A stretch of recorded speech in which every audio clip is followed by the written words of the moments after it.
I never thought I'd become the kind of man who talks to seabirds, but 18 months of solitude on Gull's End Island will change anyone's conversational habits.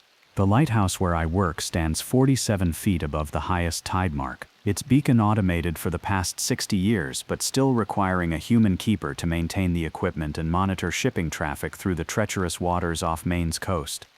The job came to me through a Coast Guard posting that most people ignored, looking for someone willing to spend 8 months at a time on a chunk of granite barely large enough for the lighthouse, a small keeper's house, and the essential buildings that make such isolation possible. Previous keepers had lasted anywhere from 6 weeks to 2 years before requesting transfer back to mainland duties, citing loneliness, harsh weather, or simply the grinding routine of life where the horizon marks the boundary of your entire world. I just finished 22 years in the merchant marine, most of it on cargo ships that spent months crossing oceans with minimal human contact beyond the crew. Solitude didn't frighten me the way it seemed to worry other applicants, and the technical aspects of lighthouse maintenance appealed to someone who'd spent 2 decades keeping ship systems operational in conditions ranging from tropical storms to Arctic ice fields.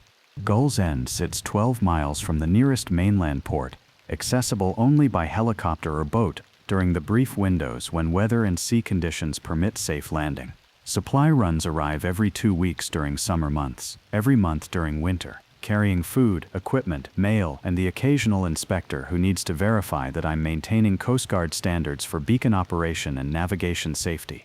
The lighthouse itself is a classic New England design, built in 1847 from granite quarried on the mainland and transported stone by stone to create a structure capable of withstanding the worst storms the North Atlantic could deliver.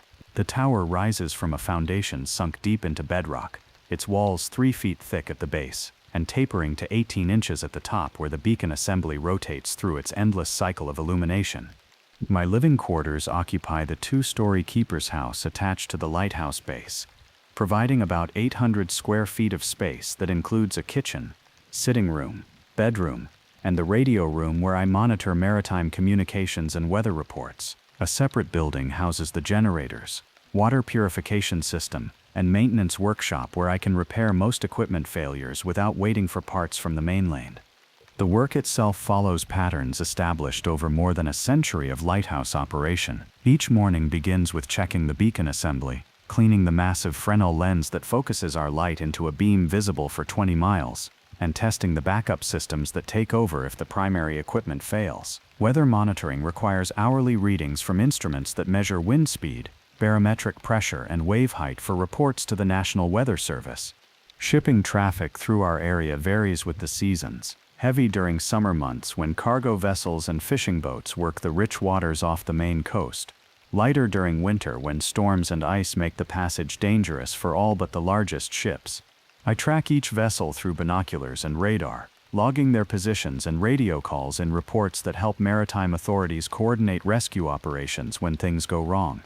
The isolation that drives most people away from this job had the opposite effect on me. After decades of ship life with its constant noise, cramped quarters, and personality conflicts inevitable when people live too close together for too long, the solitude of Gull's End felt like a gift rather than a burden. No one here needed anything from me except competent performance of duties that had become second nature through months of repetition. My first year passed without significant incident. Equipment failures were minor and easily repaired using skills developed during my merchant marine service. Weather caused occasional excitement when storms knocked out power or damaged the radio antenna, but the lighthouse was built to survive much worse than anything nature delivered during my tenure. I developed routines that filled the days productively while leaving time for reading, correspondence with friends from my shipping days, and the simple pleasure of watching weather patterns develop across an ocean that stretched unbroken to the horizon. The seabirds that gave the island its name provided constant entertainment as they went about their business of fishing, nesting, and raising young according to cycles that had governed their lives for thousands of years before humans built lighthouses on their rocky home. Gulls, terns, cormorants, and puffins each claimed different parts of the island for their territories, creating a complex social structure that I gradually learned to interpret through careful observation. Winter brought different challenges and different rewards. Storms that would have terrified me on shipboard became spectacular entertainment when viewed from the safety of a structure built to withstand forces that could tear apart smaller buildings. Ice formations created temporary sculptures that changed daily as wind and waves carved new patterns from frozen spray, and the northern lights occasionally painted the sky with colors that seemed impossible until witnessed firsthand. Supply runs became major events during winter months when helicopter pilots had to wait for brief breaks in weather that allowed safe landing. These visits provided my only face-to-face human contact for weeks at a time, making conversation with the delivery crews a treasured break from solitude that I looked forward to with anticipation that sometimes surprised me with its intensity. But it was during my second winter that I first noticed the anomalies that would eventually transform my understanding of what was possible on Gull's End Island. Small things at first, easily dismissed as equipment malfunctions or atmospheric phenomena that I simply didn't understand well enough to explain. The radar began showing contacts that appeared and disappeared without following the movement patterns of normal shipping traffic. The contacts first appeared during a February storm that brought 70-mile-per-hour winds and waves large enough to send spray over the Lighthouse beacon, 47 feet above high tide. I was monitoring the radar for vessels that might need assistance when several large contacts appeared approximately 2 miles northeast of our position, moving against the wind at speeds that seemed impossible for surface ships in such conditions. Radar contacts normally appear as steady blips that move predictably across the screen, according to their course and speed. These contacts pulsed with irregular intensity and followed erratic paths that suggested either equipment malfunction or objects that weren't behaving according to normal physics. I checked the radar calibration and found all systems operating within normal parameters, but the unusual contacts continued appearing throughout the storm. When weather cleared enough for visual observation, I could see nothing in the areas where radar showed large moving objects.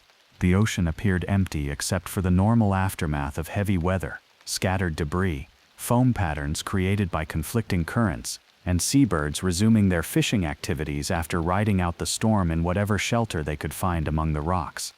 I documented the incident in my daily log and included the information in my weekly report to Coast Guard headquarters, describing the radar anomalies as possible equipment malfunctions that might require technical inspection during the next maintenance visit.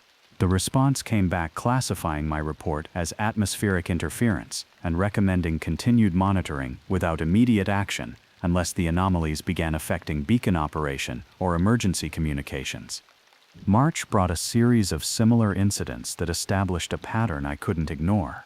Radar contacts appeared only during severe weather, always in the same general area northeast of the lighthouse, moving in ways that defied explanation if they represented normal surface vessels.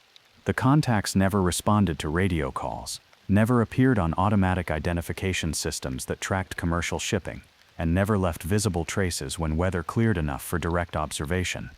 But more disturbing than the radar anomalies were the changes I began noticing in the behavior of the seabirds that shared the island with me. Gulls that had shown no fear of humans during my first year suddenly became agitated whenever I approached their usual gathering areas. They would take flight in mass formations that reminded me of military aircraft responding to emergency alerts, circling the island repeatedly before landing in different locations than they'd occupied for months. The pattern repeated with other bird species.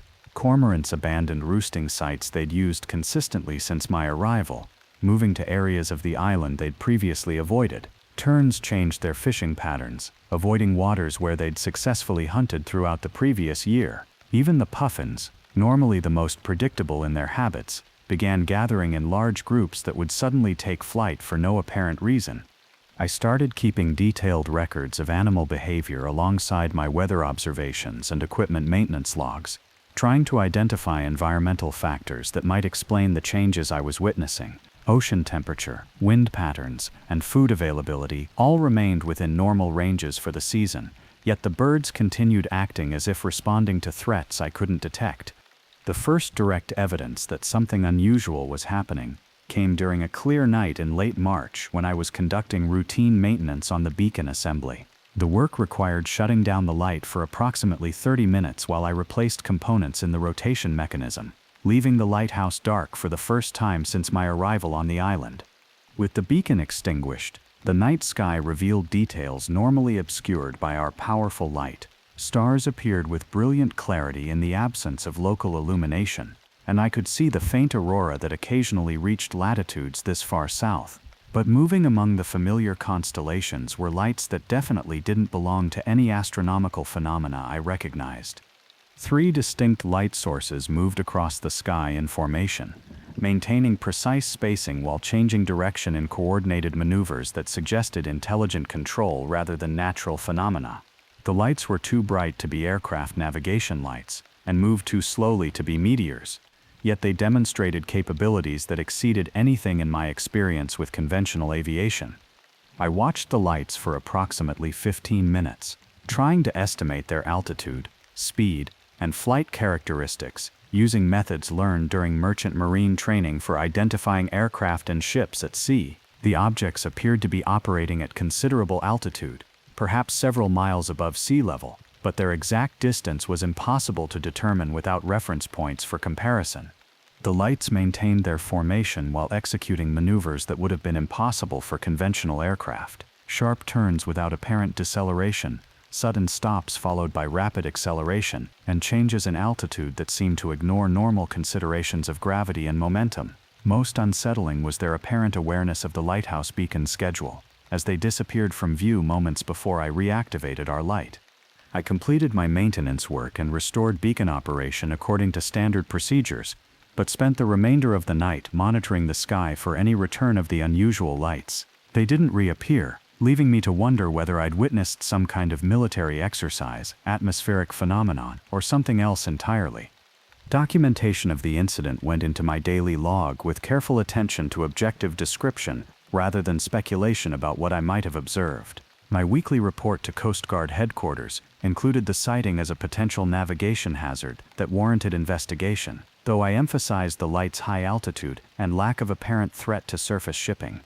The official response classified my report as unidentified aircraft and forwarded the information to appropriate aviation authorities for investigation.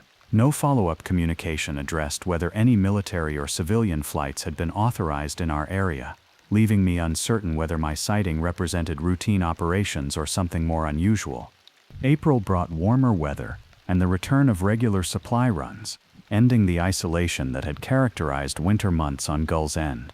The helicopter crews who delivered food and equipment provided my first opportunity for extended conversation with other humans in weeks, and I found myself eager for details about events in the outside world that had occurred during my months of minimal contact. But the supply crews also brought disturbing reports about unusual activity in waters around other lighthouse installations along the Maine coast. Equipment failures at automated beacon sites, unexplained power outages at Coast Guard stations, and radar anomalies similar to what I'd been documenting on Gull's End. The incidents suggested a pattern of disturbances affecting maritime installations throughout the region. More concerning were reports of fishing boats and pleasure craft experiencing navigation equipment failures in areas that had previously been considered safe and well-charted, GPS systems providing incorrect position information, depth sounders showing impossible readings, and compass readings that deviated significantly from magnetic north. Several vessels had required emergency assistance after becoming lost in familiar waters when their navigation equipment malfunctioned simultaneously. I shared my own experiences with radar anomalies and equipment irregularities, learning that other lighthouse keepers had been documenting similar incidents for several months. The Coast Guard had initiated an investigation into possible causes, ranging from solar activity affecting electronic systems to coordinated jamming by foreign submarines operating in territorial waters. The helicopter crew that delivered my April supplies included a Coast Guard technician whose job was to inspect and test our electronic systems for signs of tampering or malfunction. He spent 2 days conducting diagnostic procedures on every piece of equipment from the beacon assembly to the radio transceivers, finding all systems operating within normal specifications despite the anomalies I'd been reporting. "Your gear is in perfect condition," the technician concluded after completing his inspection. "Whatever's causing these radar contacts, it's not coming from equipment malfunction. Could be atmospheric ducting, solar interference, or possibly submarine activity, but your lighthouse systems aren't the source of the problem." His words were both reassuring and troubling. Reassuring because they confirmed I wasn't losing my mind or misinterpreting normal equipment behavior. Troubling because they meant something real was causing the anomalies, something beyond the familiar category of technical problems that could be solved through maintenance and repair. The technician also installed additional monitoring equipment designed to record radar signatures and radio transmissions that might help identify the source of unusual activity in our area. Data loggers connected to our existing systems would provide headquarters with detailed information about any future anomalies, creating a permanent record of incidents that had previously been documented only through my subjective reports. May brought an increase in both shipping traffic and unusual incidents as commercial fishing vessels returned to waters that had been too dangerous during winter storms. Radio communications carried reports of navigation equipment failures, unexplained sonar contacts, and visual sightings of objects that didn't correspond to any known vessel types.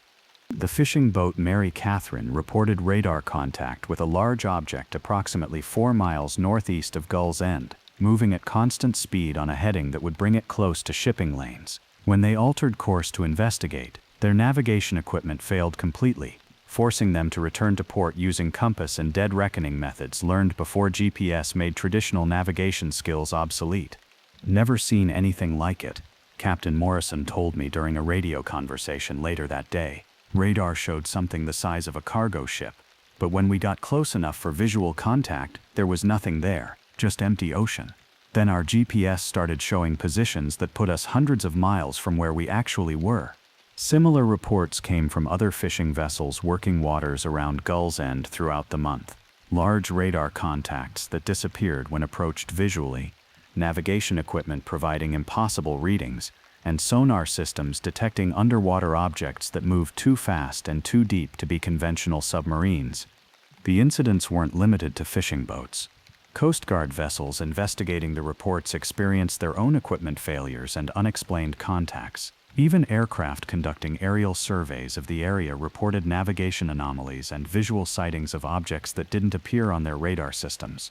I found myself at the center of what was becoming a significant maritime mystery. My position on Gull's End provided an observation point that covered the area where most incidents occurred, and my reports had become primary source material for investigators trying to understand what was happening in waters that had been thoroughly charted and carefully monitored for over a century. The responsibility felt heavier than simple lighthouse maintenance. Ships' crews were depending on accurate information about hazards to navigation, and my reports could influence decisions that affected the safety of everyone working in these waters. I took extra care with documentation, double-checking every observation and maintaining detailed logs that could withstand scrutiny from investigators. June brought the summer shipping season and a dramatic increase in marine traffic through our area. Cargo vessels, fishing boats, pleasure craft, and Coast Guard patrols created a constant stream of activity that I monitored through radar, radio communications, and direct observation. The increased traffic also meant more witnesses to the unusual phenomena that had been occurring with growing frequency since winter. The first major incident of summer happened on a clear morning, when visibility extended to the horizon and sea conditions were calm enough for safe operation of small boats. I was conducting routine maintenance on the beacon assembly when radio traffic erupted with emergency calls from multiple vessels reporting simultaneous navigation equipment failures. Coast Guard. This is fishing vessel Sarah's Dream. We have complete GPS failure, and our compass is spinning like a top. Request immediate assistance with position finding. Coast Guard. Pleasure craft Windwalker. Our depth sounder is showing negative readings, and our autopilot is steering us in circles. We need help determining our actual position. All stations. This is cargo vessel Atlantic Pioneer. We're experiencing total navigation failure. Our GPS shows we're on dry land in Nevada, and our compass indicates magnetic north is somewhere south of our position. I provided radio bearings to help the affected vessels determine their positions relative to the lighthouse, but my own equipment was beginning to show anomalies that made accurate positioning difficult.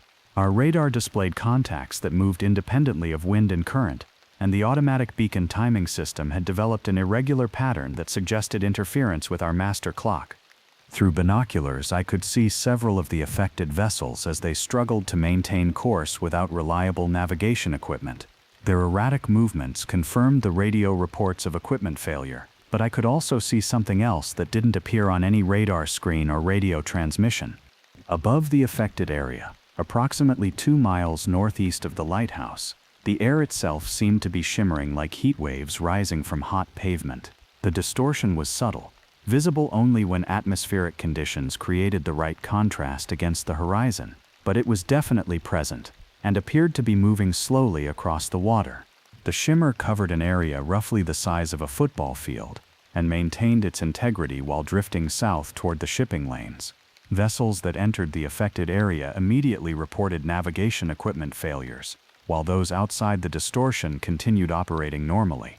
I documented the visual phenomenon in real time, describing its appearance, movement, and apparent correlation with equipment failures among vessels in the vicinity. My radio reports provided the first objective description of something that might explain the navigation anomalies that had been plaguing the area for months. Coast Guard, this is Gull's End Lighthouse. I have visual confirmation of atmospheric disturbance in the area where vessels are reporting navigation failures. Appears to be a shimmering effect approximately 2 miles northeast of my position, moving south at estimated 2 knots.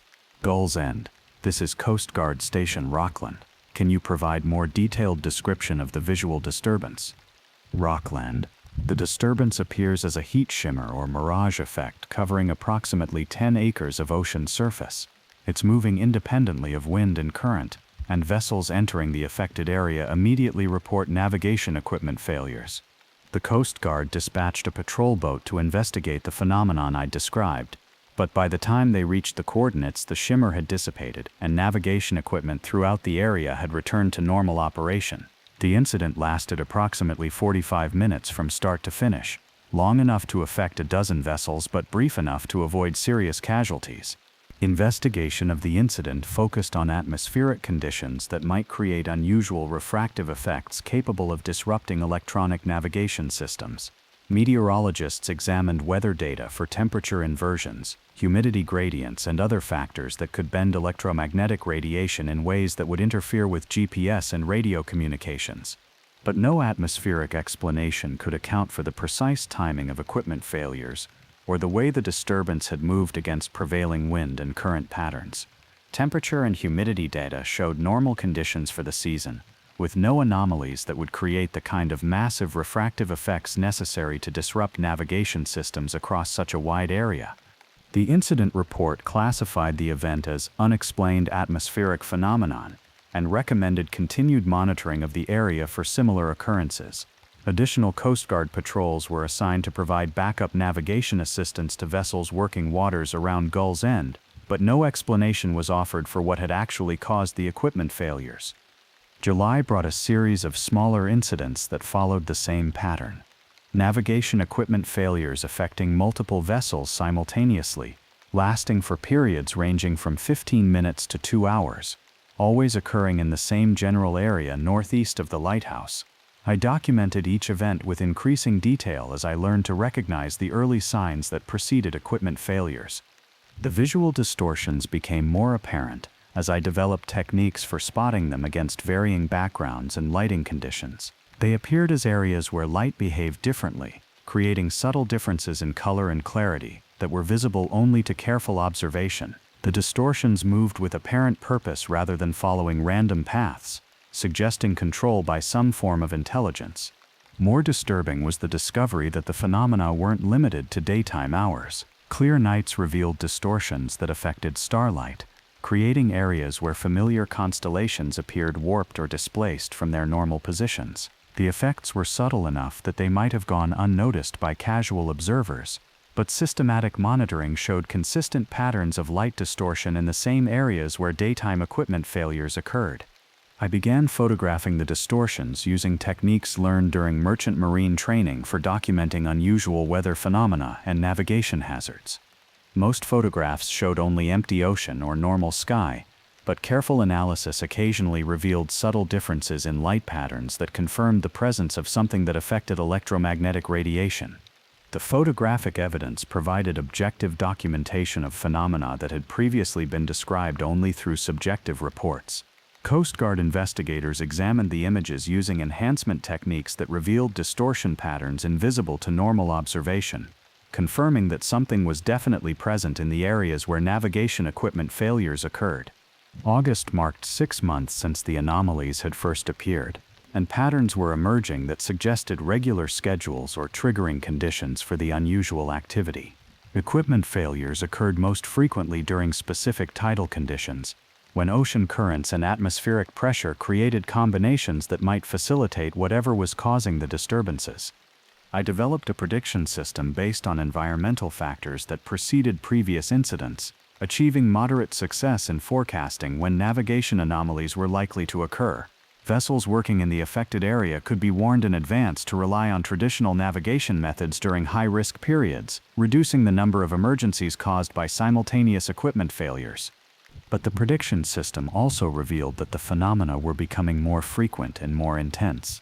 What had started as occasional equipment glitches during winter storms had evolved into regular disruptions that affected every vessel entering an expanding area around Gulls End Island. The Coast Guard established a research station on nearby Seal Rock to provide additional observation points and monitoring equipment for studying the anomalies. Scientists from various institutions arrived to investigate everything from magnetic field fluctuations to underwater geological activity, trying to identify natural causes for the equipment failures and atmospheric distortions. None of the research produced satisfactory explanations. Magnetic field measurements showed normal variations consistent with the Earth's magnetic environment at this latitude. Geological surveys found no unusual underground activity or mineral deposits that might affect electronic equipment. Oceanographic studies revealed normal water temperature, salinity, and current patterns. Yet the phenomena continued with increasing regularity, affecting not only navigation equipment, but also radio communications, radar systems, and even the timing mechanisms that controlled Lighthouse beacon operation. Something was definitely present in the waters around Gulls End, something that interacted with electromagnetic radiation in ways that suggested technology beyond current human understanding. September brought the first direct visual contact with objects that might be responsible for the navigation anomalies. I was conducting evening maintenance on the beacon assembly when movement in the water caught my attention approximately 3 miles northeast of the lighthouse. Objects were surfacing in the area where equipment failures most frequently occurred, rising from depths that should have made them visible on sonar systems monitoring the research area. But these objects appeared without warning on a calm sea, water streaming from surfaces that reflected the lighthouse beam in patterns that suggested artificial construction rather than natural phenomena. Through binoculars, I could see geometric shapes that didn't match any known vessel designs. Angular surfaces arranged in configurations that seemed to defy conventional understanding of hydrodynamics, yet the objects moved through water with fluid efficiency that surpassed anything in my experience with maritime engineering. The objects remained visible for approximately 20 minutes, moving in coordinated formations that demonstrated clear intelligence and purpose. They appeared to be investigating the research station on Seal Rock, approaching close enough to trigger every alarm system before withdrawing to deeper water and disappearing beneath the surface. I provided real-time radio commentary to Coast Guard vessels responding to the incident, describing the object's appearance, movement patterns, and apparent interest in human installations. My reports were the first detailed observations of physical objects that might explain months of unexplained phenomena. Coast Guard, this is Gulls End Lighthouse. I have visual contact with multiple unidentified objects surfacing in the anomaly area. Count 5 separate contacts, each approximately 60 feet in length. Angular configuration, moving in coordinated formation. Gulls End, this is Coast Guard Cutter Vigilant. We're en route to investigate. Can you provide more detailed description of the objects? Vigilant, the objects appear to be artificial construction, with angular surfaces and geometric patterns. They're moving independently of wind and current, demonstrating controlled maneuvering. Current position approximately 3 miles northeast of my location. By the time Coast Guard vessels reached the area, the objects had submerged and disappeared from both visual observation and sonar detection. Underwater search efforts found no trace of the objects I'd described, despite comprehensive scanning of the area where they'd been visible just minutes earlier. The incident represented the first confirmed visual sighting of physical objects in the area where navigation anomalies had been occurring for months. My detailed reports provided investigators with specific descriptions of size, shape, and behavior that could be compared with any future sightings. But the object's ability to appear and disappear without leaving sonar traces raised troubling questions about their nature and origin. October brought the first anniversary of my assignment to Gull's End, and a return to the storm season that had originally produced the radar anomalies I'd been documenting. But the phenomena that had developed over the intervening months were no longer limited to equipment malfunctions and atmospheric distortions. The objects I'd observed in September began appearing with increasing frequency, surfacing during both day and night hours in patterns that suggested systematic observation of human activity in the area. They showed particular interest in Coast Guard vessels and research installations, approaching close enough to trigger defensive responses before withdrawing to safer distances. More unsettling was their apparent ability to remain undetected by most electronic surveillance systems. Radar, sonar, and infrared sensors failed to register the object's presence even when they were clearly visible to direct observation.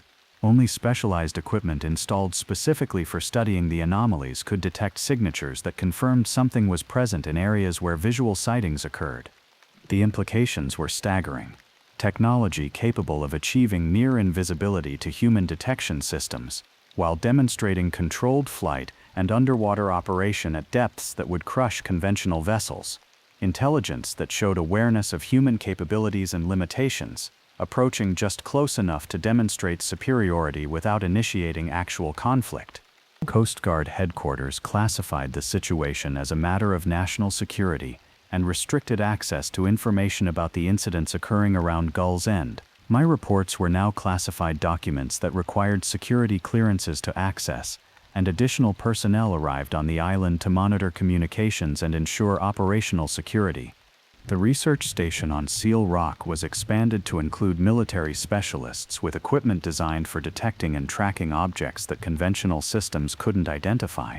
Scientists were replaced with personnel whose expertise focused on threats rather than natural phenomena, suggesting official recognition that we were dealing with something beyond normal scientific investigation.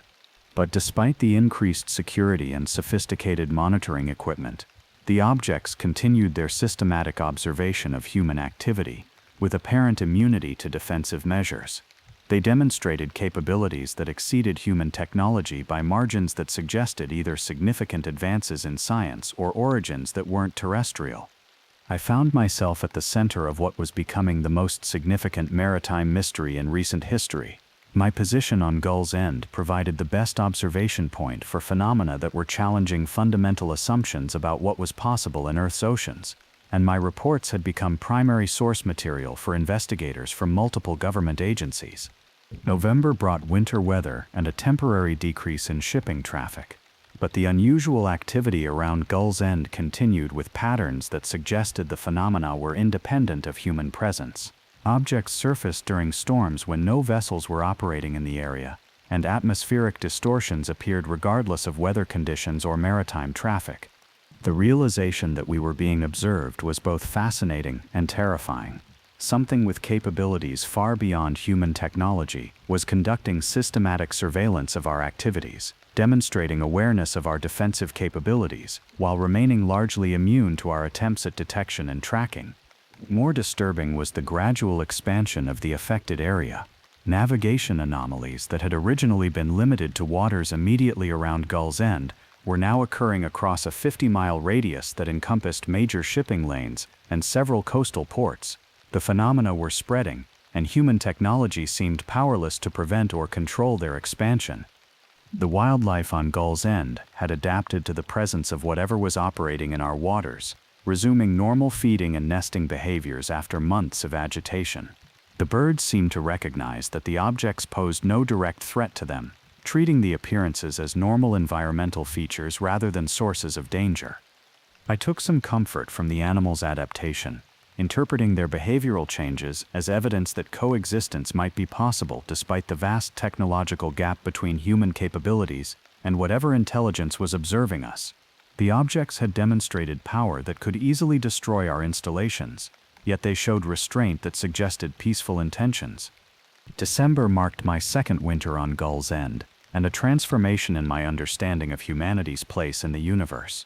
What had begun as routine lighthouse maintenance had evolved into first-hand contact with intelligence that operated according to principles beyond current human understanding. The isolation that had originally attracted me to this position now served a different purpose, providing a unique observation point for phenomena that were redefining the boundaries of what was considered possible. My role had evolved from lighthouse keeper to primary witness for events that would eventually change human understanding of our planet's oceanic environment. I continued my duties with the same attention to detail that had characterized my first year on the island, but now every storm brought potential contact with objects that represented technology centuries ahead of human development. Every calm day offered opportunities for observation and documentation of phenomena that challenged basic assumptions about physics and engineering. The beacon continued its automated rotation, sending light across waters that harbored secrets I was only beginning to understand. Ships still depended on our navigation assistance, though many now carried backup systems designed to function when primary equipment failed due to unexplained interference. Christmas brought supply runs that included personnel from agencies I'd never heard of, carrying equipment that required security clearances to operate. My small island had become a strategic observation post for monitoring activity that had implications far beyond maritime safety.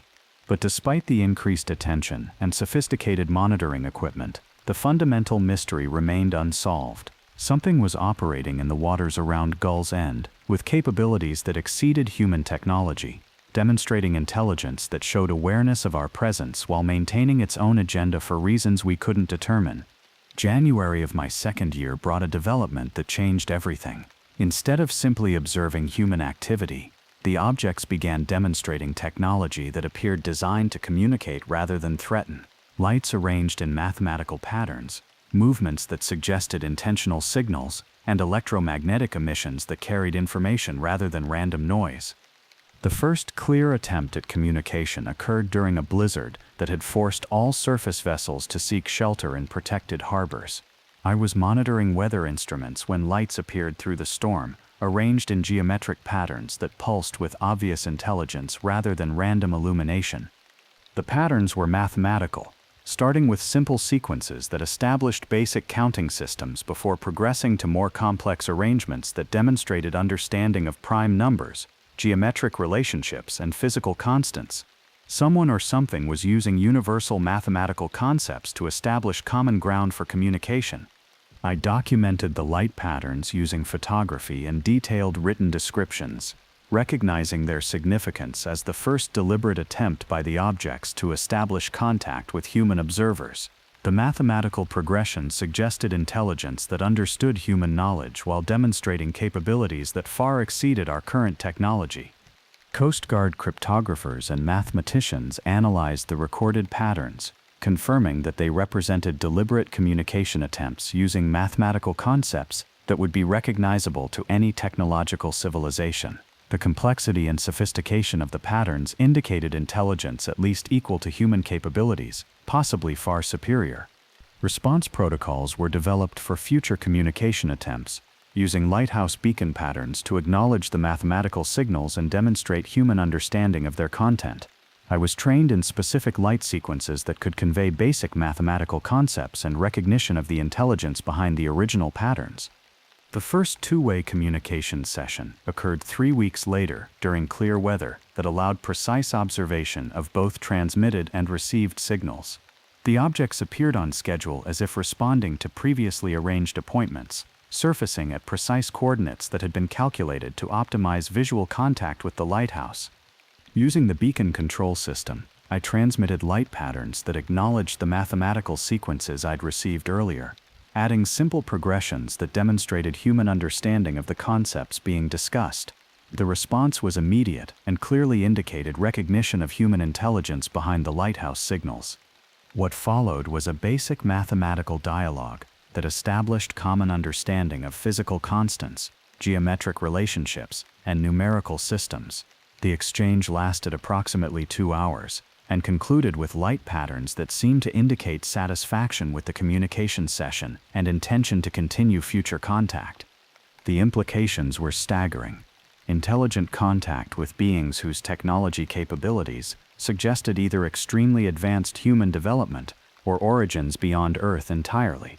Communication that bypassed language barriers through universal mathematical concepts, establishing common ground between intelligences that might represent completely different evolutionary paths. My role transformed from lighthouse keeper and observer to primary human contact with intelligence that was demonstrating willingness to establish ongoing communication. The isolation that had originally been simply a job requirement now made me the sole human representative for contact sessions that could determine the future relationship between species. February brought regularly scheduled communication sessions that established increasingly complex exchanges of information. Mathematical concepts evolved into discussions of physics, chemistry, and engineering principles that revealed capabilities far beyond current human technology. The intelligence behind the signals demonstrated understanding of scientific principles that human researchers were only beginning to explore. But perhaps most significant was the gradual revelation that multiple intelligences were participating in the communication sessions. Different objects transmitted distinct mathematical styles and areas of expertise, suggesting a society or collective that included specialists in various scientific disciplines. The exchanges weren't limited to abstract mathematical concepts. Practical information about ocean conditions, weather patterns, and geological activity demonstrated detailed knowledge of Earth's environmental systems. The intelligence behind the signals had been studying our planet with scientific rigor that produced understanding superior to human environmental science. More encouraging was their apparent interest in sharing information rather than simply extracting it for their own purposes. Mathematical descriptions of ocean current patterns helped improve human weather prediction models, and geological data provided early warning systems for underwater seismic activity that could threaten coastal areas. March marked 1 year since the first radar anomalies had appeared, and the relationship between human observers and the unknown intelligence had evolved into cooperative information exchange that benefited both parties. Navigation safety in waters around Gull's End had actually improved as shared environmental data allowed more accurate prediction of hazardous conditions. The objects continued demonstrating technology that remained largely incomprehensible to human science, but they showed patience in explaining basic principles through mathematical examples that gradually expanded human understanding of advanced physics and engineering concepts. Each communication session added to a growing database of information that was revolutionizing multiple fields of scientific research. My daily routine now included scheduled communication sessions that had become the highlight of each day. Instead of simply maintaining lighthouse equipment, I was participating in scientific exchanges that were expanding human knowledge at a rate that would have required decades of conventional research to achieve. The isolation that had once been a burden was now a privilege that allowed direct participation in first contact with intelligence that represented either humanity's future development or contact with beings whose origins remained unknown. Either possibility offered hope for advancement that could solve many of the challenges facing human civilization. April brought spring weather and a return to increased shipping traffic, but vessels now navigated waters that were actively monitored by intelligence committed to preventing accidents and environmental damage. Navigation anomalies that had once threatened safety were now coordinated events that provided controlled testing opportunities for both human and alien technology. The research station on Seal Rock had evolved into a permanent installation staffed by international teams of scientists working to understand and apply information being shared through the communication sessions. Representatives from multiple countries participated in exchanges that were slowly revealing principles of physics and engineering that promised revolutionary advances in human technology. But perhaps most important was the gradual development of trust between species that represented completely different approaches to technological development. The intelligence behind the objects demonstrated patience, restraint, and genuine interest in human welfare that suggested peaceful intentions despite their obvious technological superiority. My role as primary contact had evolved into something resembling diplomatic relations between civilizations that were learning to communicate despite vast differences in capabilities and possibly origins. Each successful exchange built confidence that cooperation was possible despite the technological gap that initially seemed insurmountable.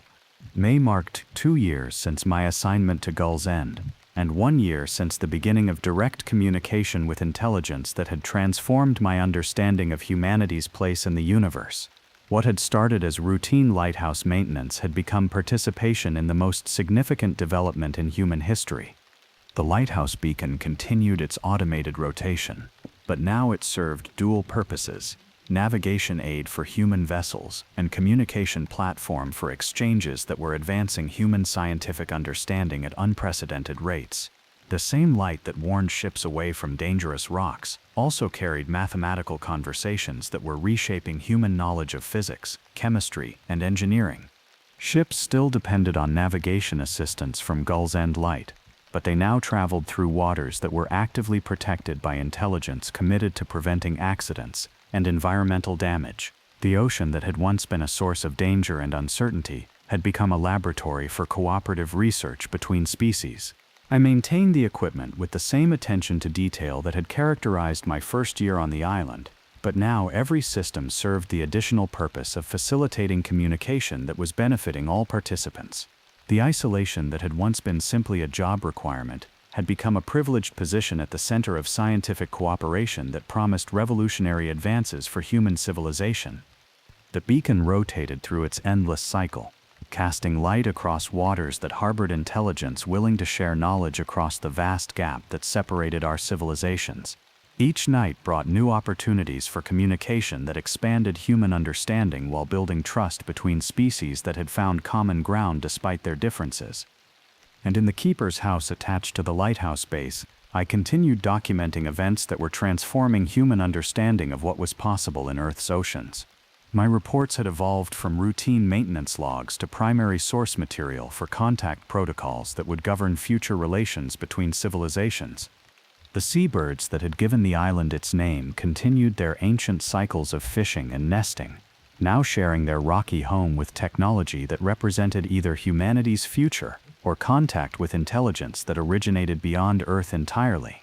They seemed unconcerned with such distinctions, treating the extraordinary as simply another aspect of their environment to be adapted to and accepted.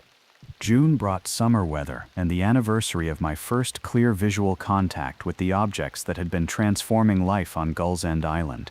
The angular shapes that had once seemed threatening now appeared routinely during scheduled communication sessions, surfacing with the predictability of old friends arriving for anticipated visits. The mathematical dialogues had evolved into exchanges that included practical applications of advanced physics principles, information about energy generation, propulsion systems, and environmental protection technologies that promised solutions to many of the challenges facing human civilization. Knowledge was being shared generously by intelligence that seemed genuinely interested in human advancement. But perhaps most valuable was the growing understanding that intelligence could take forms radically different from human experience while still maintaining compatibility for cooperation and mutual benefit. The beings behind the objects represented successful technological development that had achieved capabilities humans could barely imagine, yet they demonstrated patience and restraint that suggested wisdom gained through experience with advancement. The communication sessions continued their regular schedule, mathematical concepts flowing between civilizations that were learning to bridge differences through shared scientific curiosity. Each exchange added to humanity's understanding while building relationships that promised continued cooperation for advancing knowledge and protecting the environment we shared. July marked the second anniversary of the phenomena that had transformed Gull's End from a routine lighthouse assignment into humanity's first contact station with intelligence that operated according to principles beyond current human understanding. The isolation that had originally been a job requirement had become a position of unprecedented importance for the future of human civilization.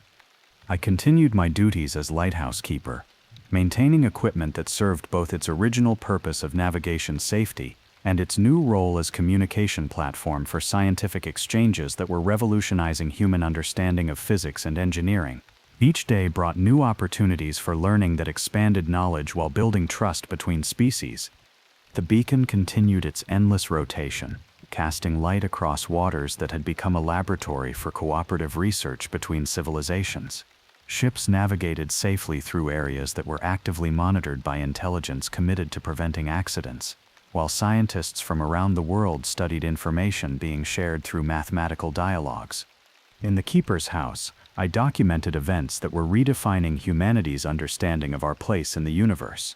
My reports had evolved from routine maintenance logs to primary records of contact that would serve as foundation for future relations between species that had found common ground despite their vast differences in capabilities and possibly origins. The lighthouse stood as a bridge between worlds, its beacons serving vessels on the surface while facilitating communication with intelligence that operated beneath the waves. The same light that had warned ships away from danger for over a century now carried conversations that promised advancement beyond anything humans had previously imagined possible. And on Gull's End Island, surrounded by waters that harbored wonders beyond human understanding, I continued the work that had begun as simple lighthouse maintenance and evolved into participation in the greatest adventure in human history. Each sunrise brought new possibilities for discovery, and each sunset marked another day of successful cooperation between civilizations that were learning to communicate across the vast gap that separated their worlds. The beacon rotated through its endless cycle, a constant reminder that some things endured while others transformed beyond recognition. But whether representing humanity's future or contact with intelligence from beyond Earth, the mathematical dialogues continued their patient work of building bridges between minds that had found common ground in the universal language of scientific discovery. The last light on Gull's End shone across waters that were no longer mysterious, but had become a gateway to understanding that stretched far beyond the horizon where sea met sky. And in that light, the future of human civilization was being written one mathematical equation at a time, through cooperation that proved intelligence could transcend any difference when guided by curiosity and the desire for mutual advancement.